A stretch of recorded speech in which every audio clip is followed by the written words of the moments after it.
Hi guys, Martin from Belief. We're going to look at this floating bar on the footer of landing pages. Now it's a simple feature and a basic feature, a very, very basic feature, but it needs to be talked about and the functionality needs to be described. So we're going to look at Yabber. We're going to create a junkyard landing page just for the purpose of demonstrating how it works. Now, first of all, a short time ago, we looked at the standard footer that's applied to your broader website, and all those components can be changed, the formatting, the style, the whatever, and that's detailed in another video. There are two types of landing pages. First of all, landing pages have to be integrated with your website. No doubt about it. It has to be integrated. It actions switch modules. It creates data. It creates links. It creates an understanding. It serves our conditional engine and it feeds our AI with information. Like, there is just so much value in having landing pages associated with your website.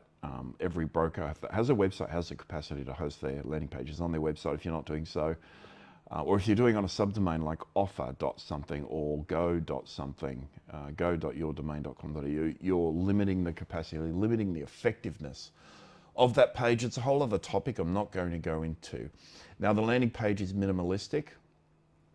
There is a compliance statement. That's not the compliance statement in full, but it's supported with the primary footer. So there's 15 basic elements. Now, that's the Yabber landing page. Here it says the demo Yanning campaign is unavailable. The way this system works, and I'll just pull up, I'll just change the URL so you can see. It's basically yourdomain.com.au/l/something/something. It's the way I'll just change the term to Belief Media in the URL there. And that'll just pop up here as the reference. And that's the page within a specific campaign. Really basic system, but it's highly effective. The Yabber landing pages are created turnkey by us. So they're just generic pages that are served to you, and you can use them as you wish. But leads come in a little bit more expensive. They're, $10 or $12 rather than $7 or $8 and so on. So you want a curated or a crafted campaign, and a highly unique positioned ad. All that sort of stuff is not overly important right now because we're just looking at this footer. Now, the landing pages that you create are in another post category. Now, the only difference is the URL is yourdomain.com.au/LP/ and then the page. So it's structured a little bit differently. You have complete control over those, and they're manufactured in a certain way should you choose to create your own landing pages, and we're not doing them for you, or you're not using the turnkey facility. So they're exactly the same. This footer applies on both. Now, what's the purpose of the footer? First of all, it just provides a small amount of information. It can be call to action based, contact us and learn more, largely moot or not overly necessary because we do have, I'm just going to pull up with the Yabber landing page, I'm just going to pull up the page there onto a standalone. We're going to squeeze it up so it emulates the desktop. So I'll just squeeze this into a mobile style of format and pull it out there. This is, God damn it. I'll pull this page out instead. I've lost that other page because it is the same.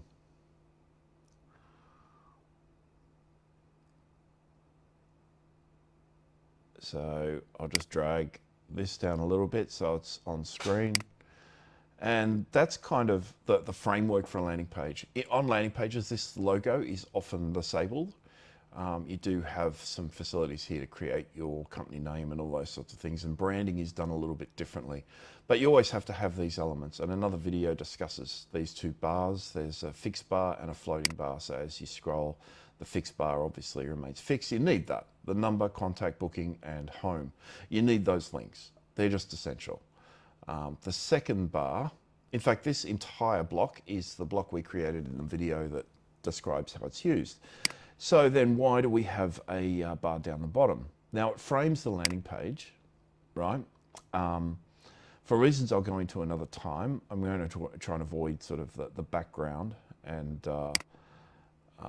the exposition, if you like, that shrouds the purpose and the feature of a landing page. But the little bar here also has back to top. The reason it says back to top is we don't have a form in here. So if I create that, if I click that, sorry, it's just going to take me, you might see it move a little bit. It takes us to that, about that point there on the landing page, which is where your content will typically start. Now, again, notice here, contact us and learn more, kind of irrelevant, back to top. I'm going to change that. Oh, what a pain. I've been logged out of Yabber.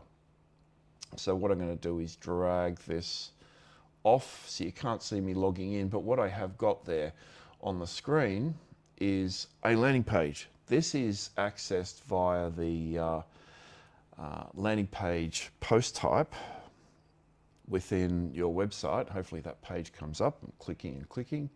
There we go. So BMLP, which is BM landing pages, these are the pages that are owned by you. A number of considerations here when you create these pages. The category for which it is assigned when you create it and so on. But the means of creating a landing page is super, super simple.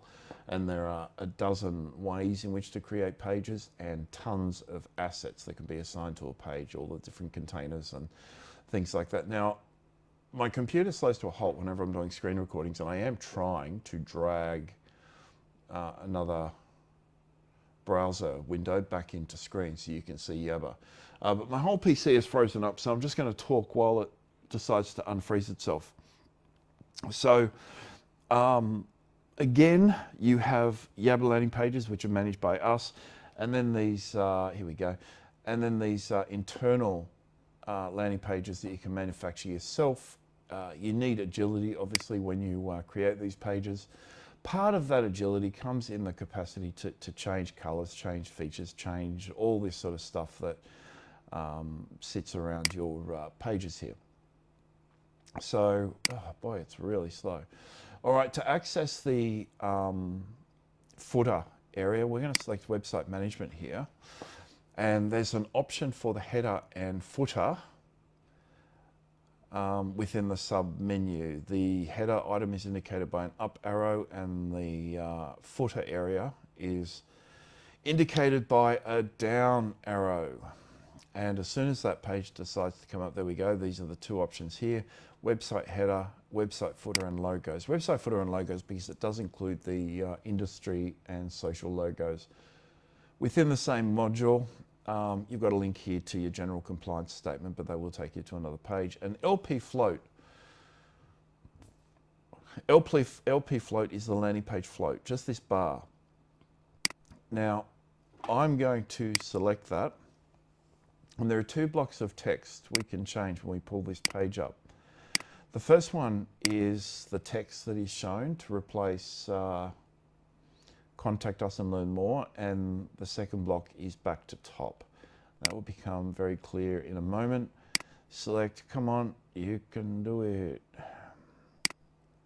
All right, this is, I can't even click on the menu here. There we go. Believe business, pull that up.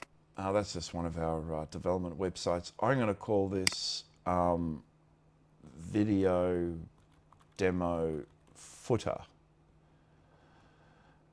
And you've got an option to select what type of bar or the text and so on that is applied on specific pages. Default will apply everywhere unless a footer has been applied to a particular page.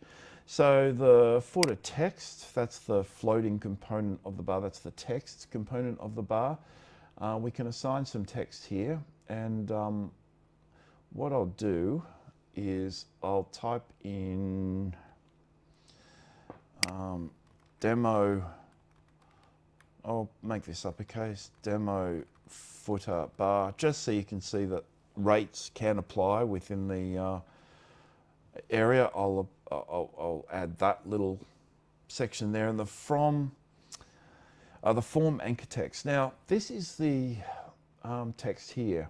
This is always going to link to something. It's either going to link to the top of the page, or it will link to a form if a form is on the page. I'll talk about that in a moment. So if a form is identified on the page, you don't have to do anything. Alternate text will indicate here, which is, get report, fill out form, whatever you want. We need to, however, create the default text that's applied with a form, and the default text auto-populates, which is complete form. You can write check eligibility, which might be more suitable, because remember, with our forms we do return immediate results via the comparison API. So I'm going to save that. Now that is updated just Yabber. It's a black button that's updated just Yabber. We're going to send that information to our website, and that's accessed via this little menu up the top here. Rather than have it on a different page, it's just hidden. It's a little bit easier. So we're going to select the website. This will bring up palette options, right? So it's going to send all the data that we have saved for all the pages. And instead of black, I might, just for the purpose of the demo, go with a really bright red, and we'll keep the floating footer text as white. Green button, it'll update Yabber. So that's updated. So if I go back to my landing page here, no, that's not a landing page. It's off screen, sorry. I'll drag this back on. There we go. I'm going to refresh this little mofo, and we'll give it a second. And this will show the red bar and the new text that has applied. Now, despite the fact we wrote check eligibility here, it's still going to say back to top, because it hasn't identified that there's a form on the page. So back to top is sort of the default text that is applied when no form is present. And typically you'll have a form on most pages. So there's the red footer with the white text. It looks a bit silly, but if you do want to draw attention to something, that's the way to do it. Now, it hasn't changed the text yet. All right, it hasn't changed the text yet, and that is because of a caching issue. It can take about 10 or 15 seconds for that cache to refresh. So I'll give it that much time.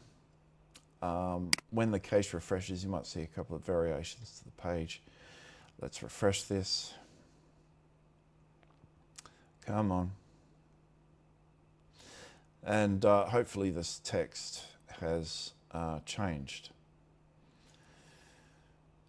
In this case, it'll change to our default text because we've applied no specific text to this particular page. There we go. Demo footer bar, 4.74%, 556. They're rates you wouldn't normally advertise. They're excluded from your site. That's a green line with Bank Australia. We don't use rate bait. Everything's ethical. We don't do that sort of stuff. It's just not how we operate. We wrote an article on it on our website just a short time ago, but no filtering, no thresholds have been applied to our development website. So every rate from every lender will show. That's that. Now it's still saying back to top. The easiest way of getting an indication of how it will link is just to drag this thing up. So it's a short menu. Come on, page. You can see how slow this thing is with the screen recording. It's painful to operate. There we go. So if I click there, it's going to drag us all the way back up to the top. And if you have a look, that's where the content will normally start. What we're going to do is we're going to create a quick landing page. Well, it's not going to be a landing page. It's just going to throw 2 elements on it, maybe 3. And it's just for the purpose of showing how that text changes and how it identifies a form. So where were we? Okay, so this landing page here, come on, this landing page here was accessed via this. So I just clicked edit with Elementor. It's brought up this page. We know it's going to take time because the computer's running really slow. So the first thing I'm going to do is select a form. Now, BM Formally Forms here is going to replace all the form modules, all the form components within Elementor. And I'll just drag that in. Let's just select a property report form or something. So I'll select property form, and there's an undefined form here in the demo system. I'll remove that ellipsis and we'll select a video. That form will show in a second, just the way the system's really slow. I'll select a YouTube video. So BM YouTube, which is our YouTube module. It's very, very good, by the way. I guess this gives you an insight into some of the modules we have in the back end. I'm just going to put a little bit of a margin there just for the sake of it. Access that element again, and you can with this you can include a single video, a custom playlist, YouTube playlist, or a Yabber selection.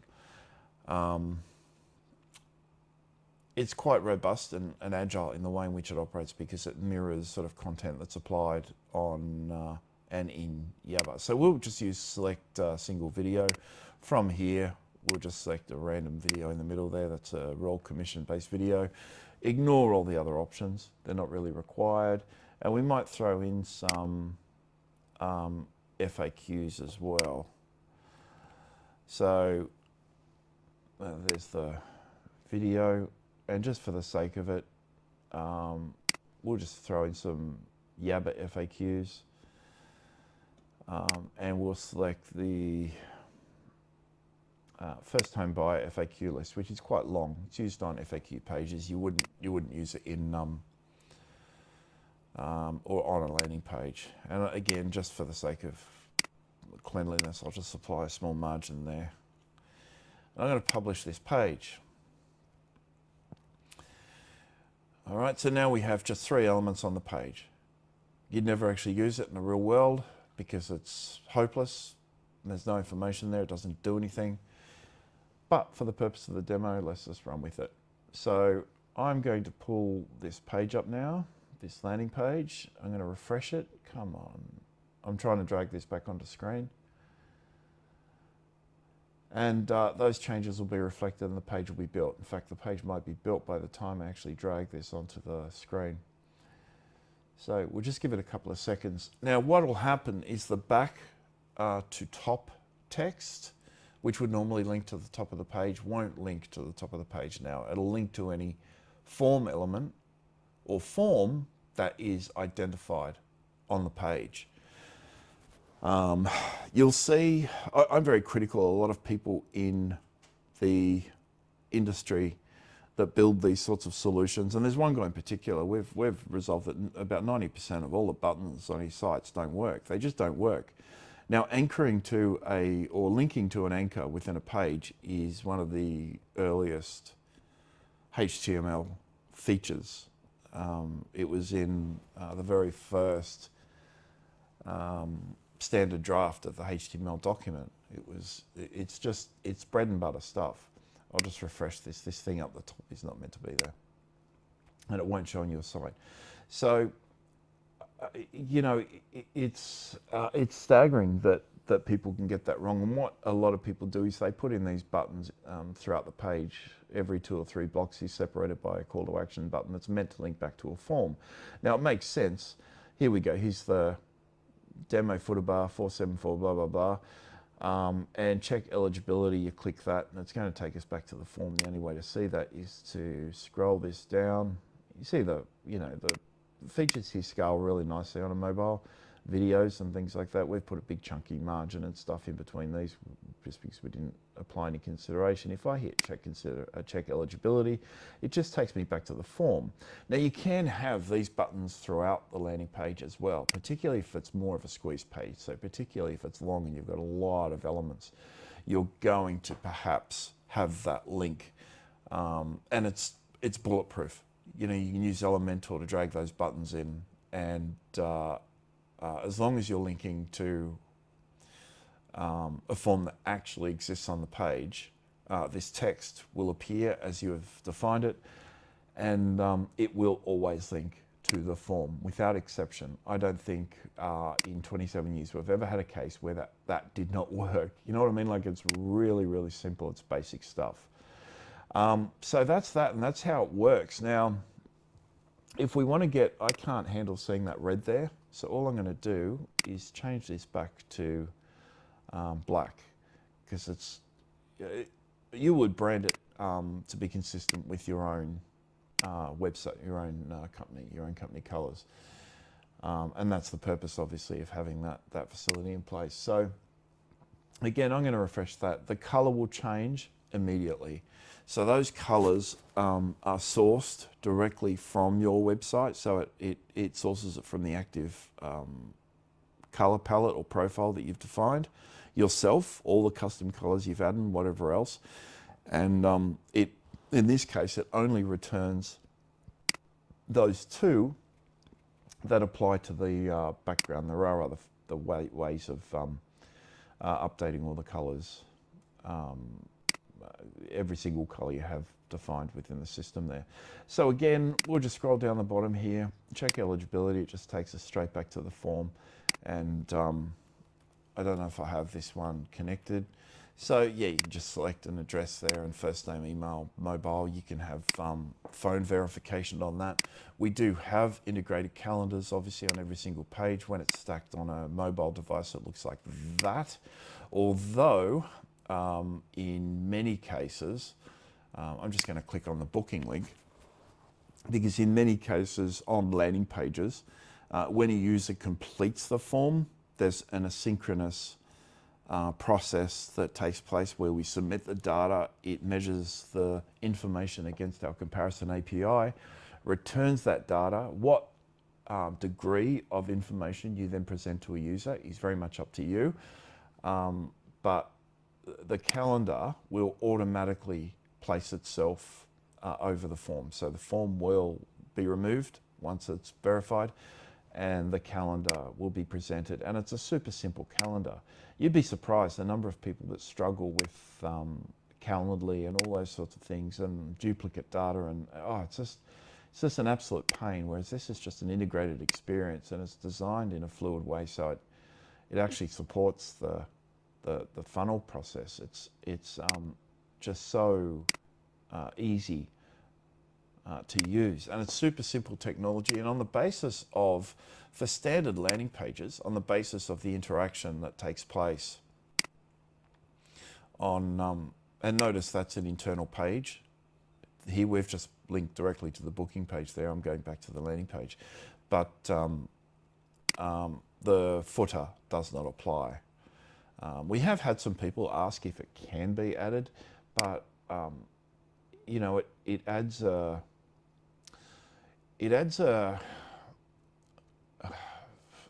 look. I just don't think it's necessary. There's so many elements to your internal pages already, and you've already got.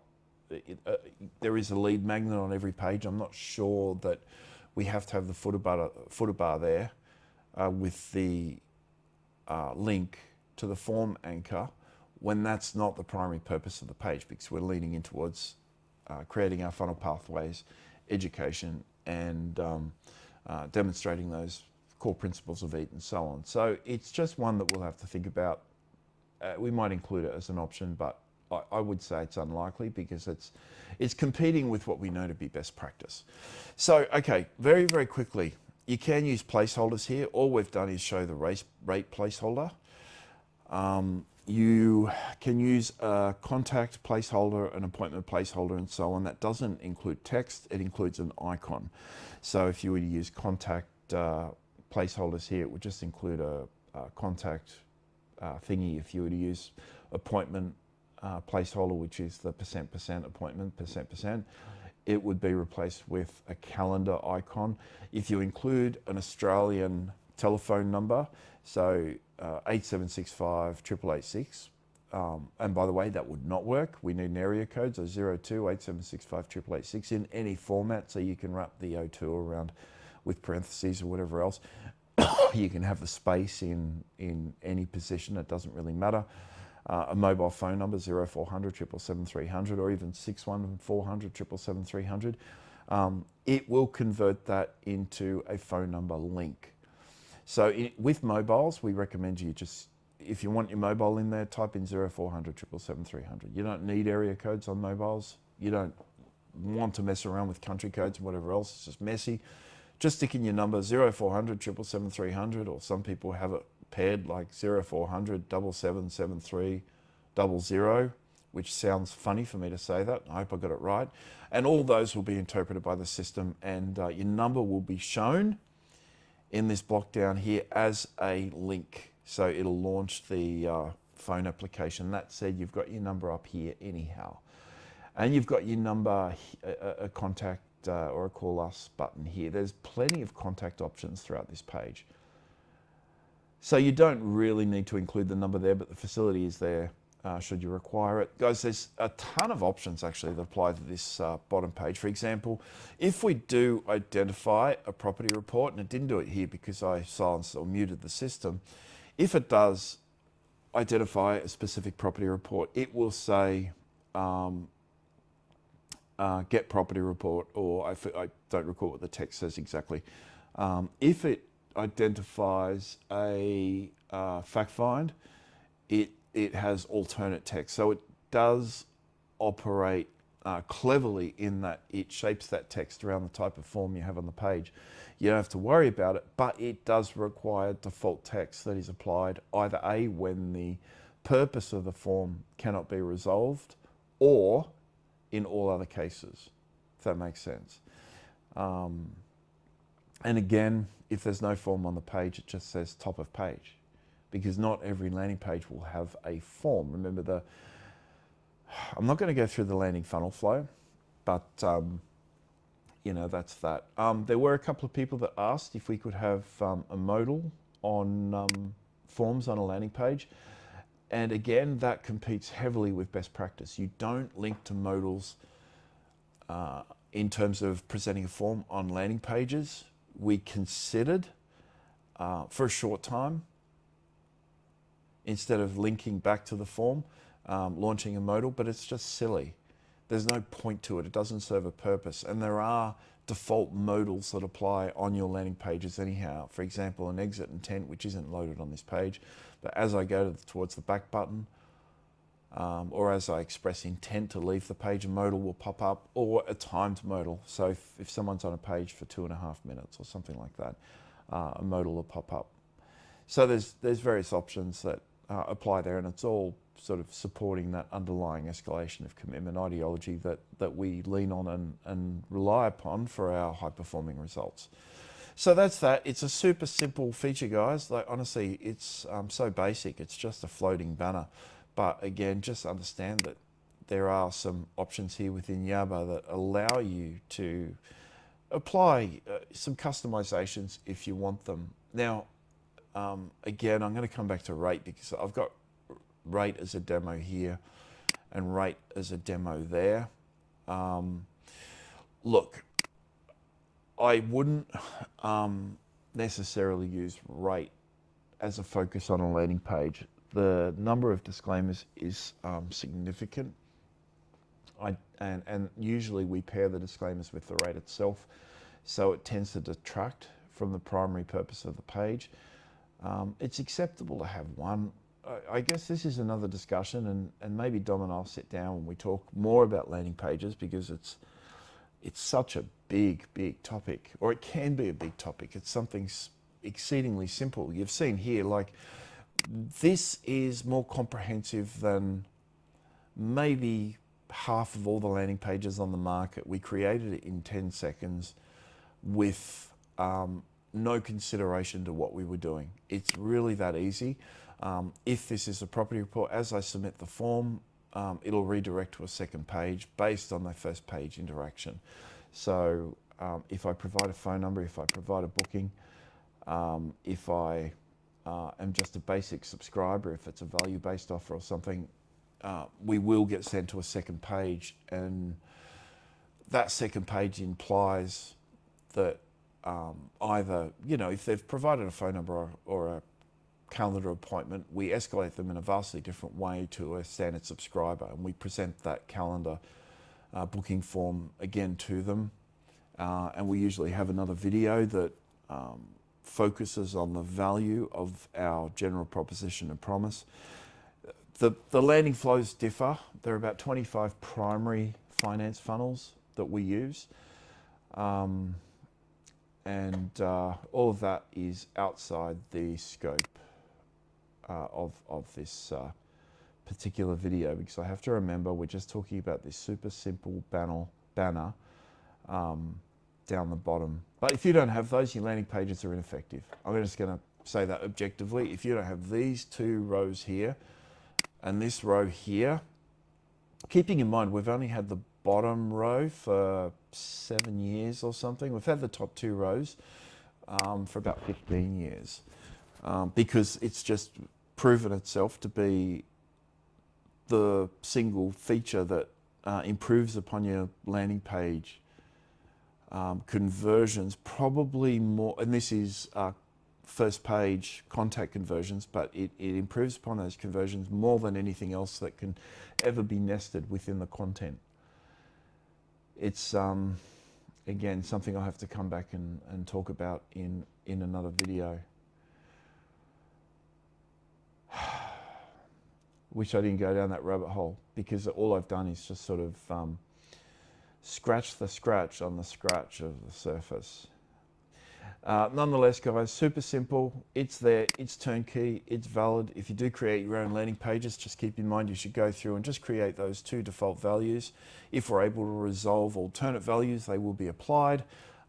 If there's a form on the page, the footer it's down here will shape itself around the type of form that is presented. So if you've got any questions or concerns or inquiries, give me a call on 0400 777 300. Call or text at any time, guys, and our office number 1300 235 433. That's 1300 Belief, and our website beliefmedia.com.au. Thanks, guys. Bye bye.